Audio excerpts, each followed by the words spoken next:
We're going to need to be patient and persistent. This is going to take time. It is complex. It is difficult what we're asking our pilots to do, and our thoughts should be with them and their families as they commence this important work. Hilary Benn, shame on you! Hilary Benn, shame on you! The anti-war movement latched on to an unlikely new hate figure last night. The son of anti-war left-wing firebrand Tony Benn roused supporters of military action with a stirring speech contradicting his own leader, Jeremy Corbyn. And we are here faced by fascists. Not just their calculated brutality, but their belief that they are superior to every single one of us in this chamber tonight and all of the people that we represent. They hold us in contempt. They hold our values in contempt. They hold our belief in tolerance and decency in contempt. They hold our democracy, the means by which we will make our decision tonight, in contempt. And what we know about fascists is that they need to be defeated. And it is why, as we have heard tonight, socialists and trade unionists and others joined the International Brigade in the 1930s to fight against Franco. It's why this entire House stood up against Hitler and Mussolini. It is why our party has always stood up against the denial of human rights and for justice. And my view, Mr. Speaker, is that we must now confront this evil. It is now time for us to do our bit in Syria. And that is why I ask my colleagues to vote for this motion tonight. Jeremy Corbyn looked away. His deputy Tom Watson clapped, one of the 66 Labour MPs who voted for military strikes. Many Conservatives clapped him too. As he walked through the voting lobby, Hilary Benn was cheered like a conquering hero. There were kisses, cries of Hillary in 2016. Some people were moved to tears on your benches. They were. You saw them around you? Yeah, I saw them around me, and I think that the applause that came was just because he just did speak to our emotions. If I direct my closing remarks to my Labour friends and colleagues. Some colleagues' reaction to the speech was friendlier than others. John McDonnell said of Hilary Benn this morning, it all sounded a bit like Tony Blair. Great words, but they end in disaster. Actually, I think that's a very good analysis. I mean, John McDonnell thinks Tony Blair's a war criminal, so yeah, where does that leave Hilary Benn? Well, it was a brilliant speech, but it doesn't have a strategy behind it any more than David Cameron. Some Labour MPs say they had an onslaught of threatening tweets and emails, which, some of them say, frightened off many Labour MPs from rebelling. I hope you will feel collective guilt when hundreds of innocent people die as a result of that decision. Have a nice day. You evil effing bitch. I hope people remember what you have done. That's a nice one. Yeah. Do you think some of these people are party members? I think it's hard to tell. Is it offensive to say one of these people who voted for action over Syria has blood on their hands? You wouldn't think that is particularly offensive, presumably. Well, it's not threatening. It's a political message, yeah. Look, what if they send images of dead babies, because they've been doing that to MPs? Let's bear in mind is that acceptable as well? In a bombing campaign, lots of innocent people get killed. So that's acceptable, isn't it? Politics isn't a nice trade to get into. If you just want to be nice and touchy-feely, you should go into social work. Now, welcome back. Now, as we've heard, the political fallout from last night's vote to bomb IS positions in Syria has centred on the 66 Labour MPs who voted with the government. They and others who looked as if they might vote for action have faced online abuse, bullying and threats. One group posted a list of what it termed the 66 Labour warmongers with the call to deselect them now. We're joined from Northampton by Bianca Todd, who's a member of that group, Left Unity, and also Momentum. And with me is the Labour MP, Melanie On, who eventually voted against airstrikes, but had earlier received some of this online abuse. So give us a flavour of what you were getting, Melanie On. Well, as every MP expects to get, we received an awful lot of emails trying to encourage us to vote a particular way, but some of the nastier comments, some of the nastier images were things like pictures of dead children.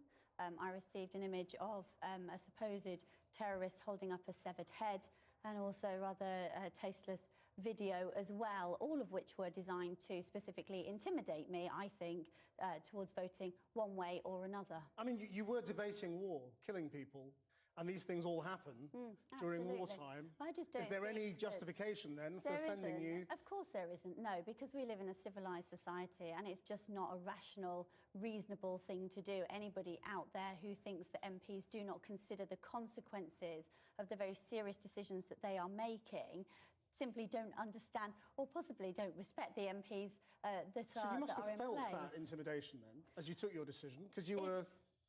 No, well, I was very clear that I was undecided. I was unconvinced by David Cameron's statement when he came to the House last Thursday, and I wanted to make my mind up having heard the debate and having heard the Prime Minister again on Thursday. So I was undecided, and I hadn't decided one way or another, and I was open to hearing it because I understood some of the parts of the Prime Minister's argument, but at the end of the day, he did not convince me, and so I voted against the airstrikes. But it was absolutely nothing to do with any of the images that was sent to me, and if anybody thinks that that is a suitable way to lobby to try and get people to change their mind, then they're very much mistaken.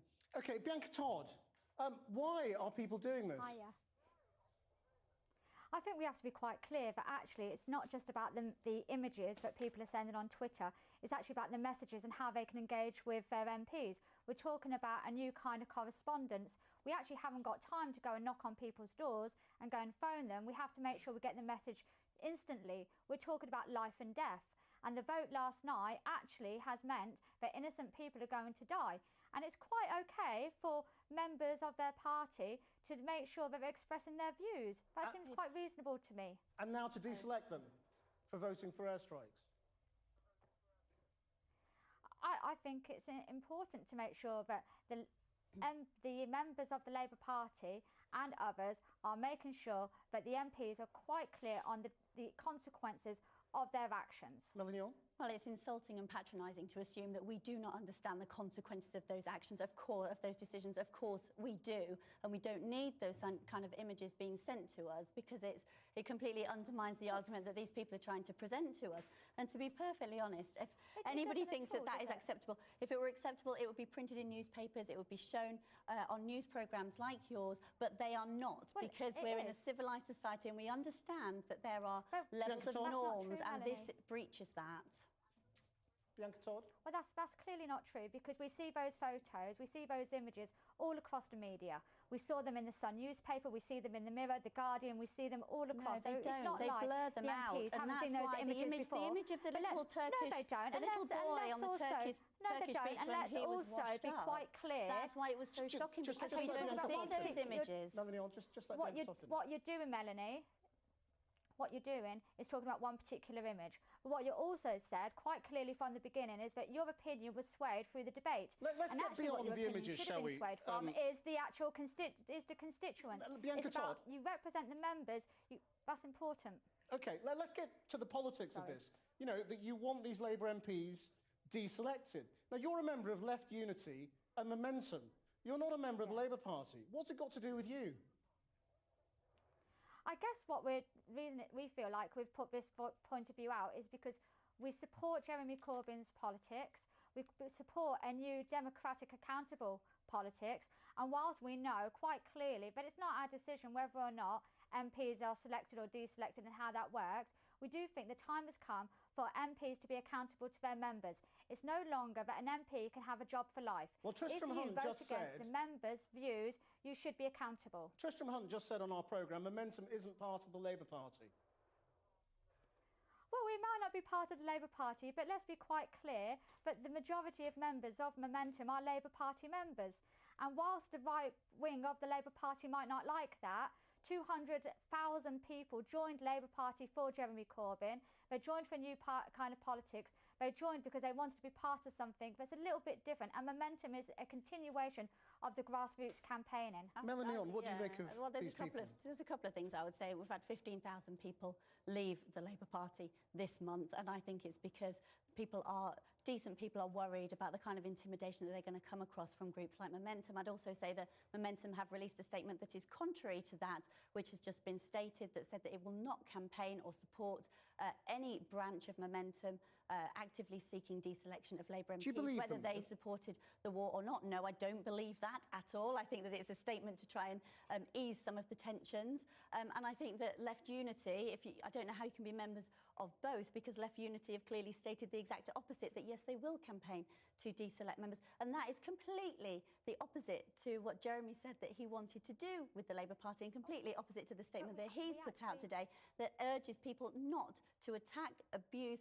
or seek to deselect people who operated under a free vote system. Bianca Todd.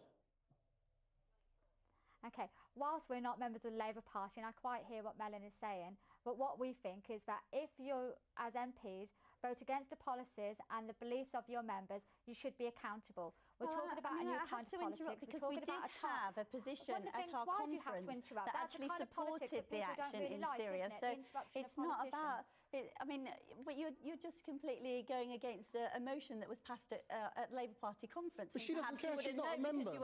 She's not a member of the Labour Party. And I would also say, why are you afraid? Why are you afraid of democracy? I'm not afraid of democracy. If your local members don't agree with you, they're perfectly within their right to go with you, aren't they? And I'll tell you why. Because we already have a system where if local members are unhappy, they can trigger a ballot ahead of a general election and they can see me on my way, thank you very much. But every single MP, I mean, I was only selected last year by my local party and then elected with an increased majority this year on a general election. So the idea that people who suddenly have decided to get themselves involved around left politics in some way would seek to try and undermine that is quite inappropriate, I Just think. in the last few seconds, Bianca Todd, how many of those 66 do you think will be got rid of? Probably not as many as should be. But what MPs have to remember is that people communicate in a new way now. They communicate via social media, and it is something that they're going to have to get used to. And they're going to have those to have sorts of images mean that I will probably come off Twitter. That's Twitter. how it works. We must leave it there. Thank you both very much indeed and then you're going to for joining us. yourself. We're back tomorrow at 7. But for now, that's Channel 4 News from Kathy and me and all of us here. Have a very good evening.